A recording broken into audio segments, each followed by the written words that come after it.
When you went back and watched the film from Saturday, what stood out to you as the difference throughout the game, not just that last stretch?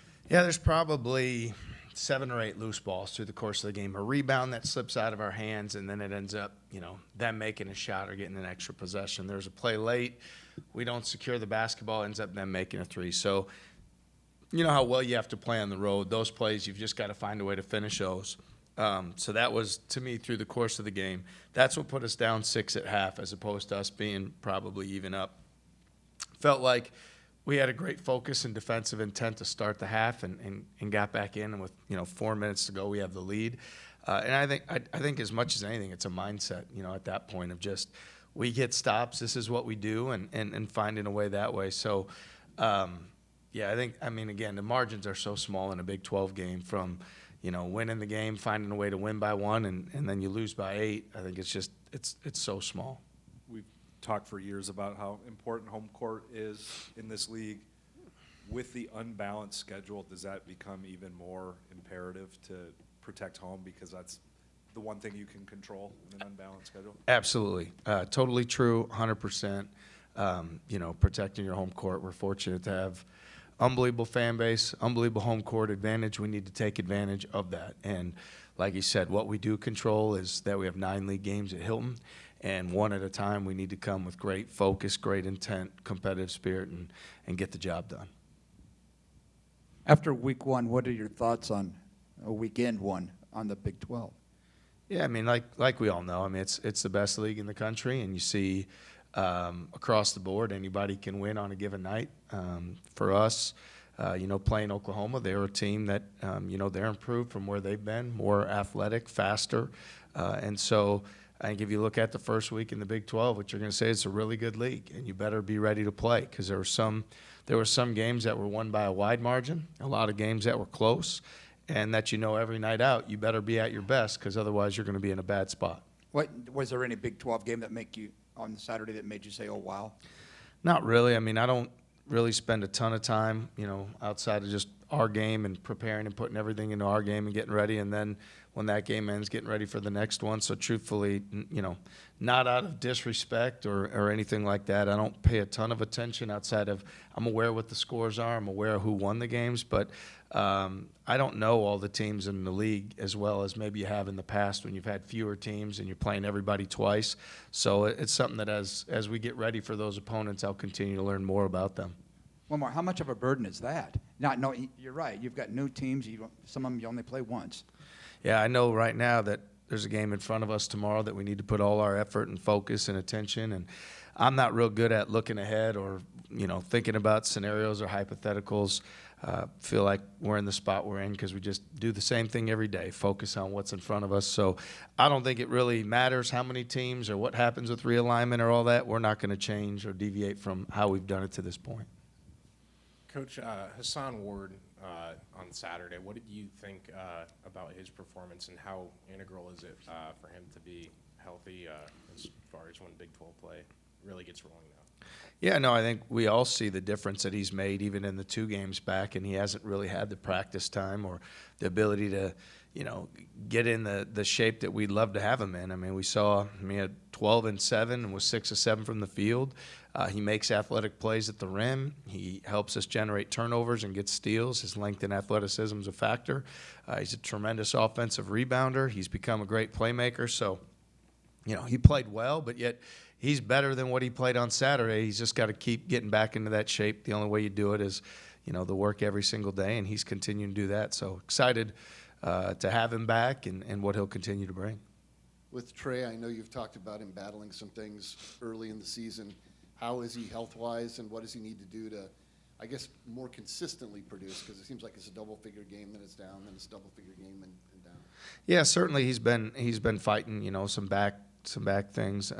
I'd say, the consistent part comes from just do the same thing every day, and then where you've put your focus mentally. And Trey's a gifted player, and we think very highly of him. And I think for him, if you're to look at the rebound numbers we've talked about at the beginning of the year, if all his attention is focused on rebounding the basketball, I believe he'll play better. He'll be the more aggressive player. Our team will benefit more. So that was the challenge at the onset of the season. I'm not going to waver or deviate from, if you're going to be at your best every night out, you're going to have that defensive intent or that intent on the glass, defensively blocking out, offensively going, and I think that will allow him to play more free and more consistently, just putting his focus in that one place. I think Oklahoma went 10 of 24, 10 of 25 from three. You talked about a couple of those just maybe being lucky bounces that went their way. How would you evaluate your three-point defense against them on a whole? Yeah, I mean, for the most part, I felt like we were pretty good. I mean, yeah, we go 1-3-1, they hit a corner three. You know, that's a tough possession. And there's a transition three that, you know, they're four-man hits that at the end of the day, you know, it's probably not the end of the world. Certainly don't love, you know, giving other teams better shooters clean looks, and I think Dart Hard had a really clean one late. That's not ideal, and you know, with McCollum, just making sure he works for all of them. So I think night in and night out, it's not as much even about attempts as about, you know, the right guys taking the shots. You know, they want their best shooters shooting them. We want to prevent that from happening. They want rhythm threes for those guys. We want highly contested shots. So as I evaluate our three-point defense, I'd say it was okay. You know, I don't think it was better than okay. I don't think it was terrible. I do think there's two or three of those that were made as the product of, you know, a tip ball, a rebound, or something that, you know, now that puts you in a tough spot. So. And what's the biggest key to maybe being able to contest a little bit better, like you said, to prevent some of those shots from falling as Big 12 play continues? Yeah, I mean, for us, we've got to make certain choices. Like, you can't be great at everything. So it would be unrealistic to say, are we going to be great turning people over? Are we going to be great on the glass? Are we going to be great keeping out of the paint? Are we going to be great guarding the three? There's all these things, and I think our defense has proven that we have a lot of strengths to it. If you were to look at it and say, well, the one thing is from an analytics standpoint, teams are getting more three-point attempts, I would say, well, we're doing a great job keeping the ball in the paint. The ones that they take early on one pass, we probably don't have an issue with. The ones that, you know, they take at the end of the clock because they couldn't get in the paint, we probably don't have an issue with. The ones that it's their best shooters in rhythm, those are the ones. So it's really not the attempts, because I think all good defensive teams probably, I don't care if you look at Houston's defense, Virginia's defense, the best defensive teams probably shoot more threes because there's probably some more fear there that they're not going to get what they want at the rim or they're not going to get to the foul line. So it's more making sure that we get the threes that we would want their team to take rather than the ones that they want to get. And then one last one for me. You briefly talked about Houston's defense and analytics. I mean, analytically, I think they have the best Ken Pop defense of all time right now. What makes them so talented on that side? They have older guys, physical bodies. They play with tremendous energy and enthusiasm. Every time you set a ball screen, they have two players to the ball immediately. Every time you set a ball screen, they immediately take the roller away, so they make you, continue to pass it. It's almost like a hot potato. You got to move it, you got to move it, you got to move it, because if you keep the ball in one guy's hands, their coverage doesn't bust. So depth is also a strength, for them. I think they've got, nine guys are really comfortable playing. One of them's a freshman. The other 8 are all older, experienced, physical guys. So I think they play hard. Their coach does a great job. Their team has been effective that way, and yet at the same time, they're coming on our court. So, we're up for that challenge. Talked a lot about how daunting the Big 12 schedule is, which it is. But Milan, after the game, at least on the radio, talked about just you got to be excited about these games, right? I think is what he said, and be in this environment for that. I mean, it's going to be a roller coaster, as you've said many times. So what do you expect, just as in terms of the guy's attitude and navigating it? Looking at everything as an opportunity, not a oh gosh, what's next? Well, yeah, that's a great thing about this league, right? Because if you look at it, there was a time 2 years ago, I think we lost 8 out of 10. Last year we lost 7 out of 9. I don't think anybody talks about that. You talk about the NCAA tournament berth. How do you put yourself in that position? You get really good at handling adversity and just staying at work, right? Like, do the next thing that's in front of you, and things come around. And we've seen that in both seasons where you have, a point in league play where you have some challenges, and then we've seen a point where things have come around for us. So, we're not going to change what we do. Just do the work every day. Understand that everybody's going to take their lumps. Be good at handling adversity. Don't change what you do because something happened. Just continue to believe in the things that you're doing every day and know that over time they'll work themselves out. Oklahoma's 11 turnovers on Saturday. I know you want more, but do you have to turn people over more often than that to to have success over the next 17 games? Well, I think the turnovers allow you to play with more pace. So again, it goes back to the 7, 8 loose balls, tip balls, those sort of things, right? So maybe 3 or 4 of those end up as turnovers that we go in transition. Maybe another 4 of those end up in plays where they end up getting another offensive possession as opposed to us playing with a flow. So I do think turning people over is going to be important for us to be successful.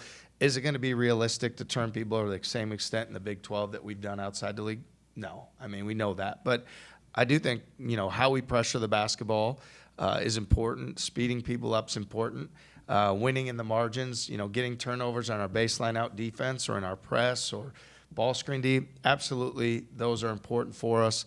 But getting them within the realm of playing our defense and not gambling or just, quote unquote, going after steals. To go back to the home court, like obviously everybody knows how difficult it is to play here, but you've been on, as an assistant and as a head coach of teams that have had a ton of success. Can you tangibly see guys have a different kind of confidence playing here, like, that have been the best teams at Hilton Coliseum, or they've gone undefeated or 8-1 in the league? I know our guys have shown, again, the opponents are always different. You can only do the job on the night that it's there. Our guys have shown that we get off to a fast start for the most part, and that we've started fast in the second half for the most part. So I think our focus and our intent has been there. Obviously, it's going to take even a higher level in both of those areas.